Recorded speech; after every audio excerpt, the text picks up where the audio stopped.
આ છે દેવિકા રોટાવન, અજમલ કસાબ વિરુદ્ધ કોર્ટમાં જુબાની આપનારી યુવતી, 26/11ના આતંકી હુમલાની સૌથી નાની ઉંમરની સાક્ષી.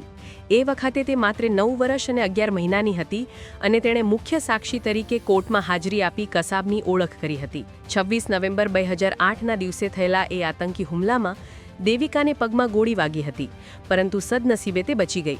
મુંબઈમાં 26/11ના એ નિર્દય આતંકી હુમલાને આજે 17 વર્ષ પૂરા થયા. ભાગદોડભરી મુંબઈ નગરી પરથી એ ઘા જાણે રોઝાઈ ગયા હોય તેમ લાગે છે, પણ જેમણે તે રાત જીવી છે તેમના માટે એ યાદો આજે પણ એટલી જ ભયાનક છે. 17 साल बीत गए बट हमारे लिए आज भी वो रात वैसी की वैसी ही है. मुझे अब भी ऐसा नहीं लगता है कि वो 17 साल हो गई इस बात को.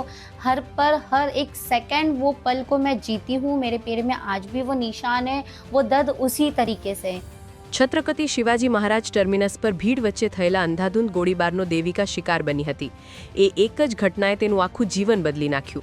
फिल्म में देखा था कि हीरो को गोली लगती है तो दूसरे दिन वो ठीक हो जाते हैं, बट रियल लाइफ में ऐसा कुछ नहीं था. गोली लगने के बाद तो मैं बेहोश हो गई थी. वहाँ से मुझे सेंट जॉर्ज हॉस्पिटल लेके गए. सेंट जॉर्ज में मैंने देखा काफ़ी पेशेंट थे. डॉक्टर किसी को बेहोश कर पा रहे तो किसी को नहीं कर पा रहे थे. वहाँ मेरा ऑपरेशन नहीं हुआ. वहाँ से मुझे जेजे शिफ्ट किए. जेजे हॉस्पिटल में करीबन मैं 1.5 महीना एडमिट रही. मेरा पैर का 6 ऑपरेशन किया गया. मेरे पैर से गोली निकाली. દેવિકાનું માનવું છે કે 26/11ના આતંકી હુમલાનો સાચો ન્યાય ત્યારે જ થશે જ્યારે આ હુમલાના માસ્ટરમાઇન્ડને જવાબદાર ઠેરવવામાં આવશે.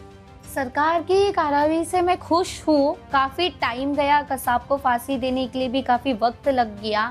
और अभी जो ऑपरेशन सिंदूर जो किया गया, इस बात से मुझे काफ़ी खुशी है. बट अभी भी पाकिस्तान में जो मेन मास्टरमाइंड बैठा है, जब वो ख़त्म होगा तब लगेगा कि पूरा इंसाफ मिला है.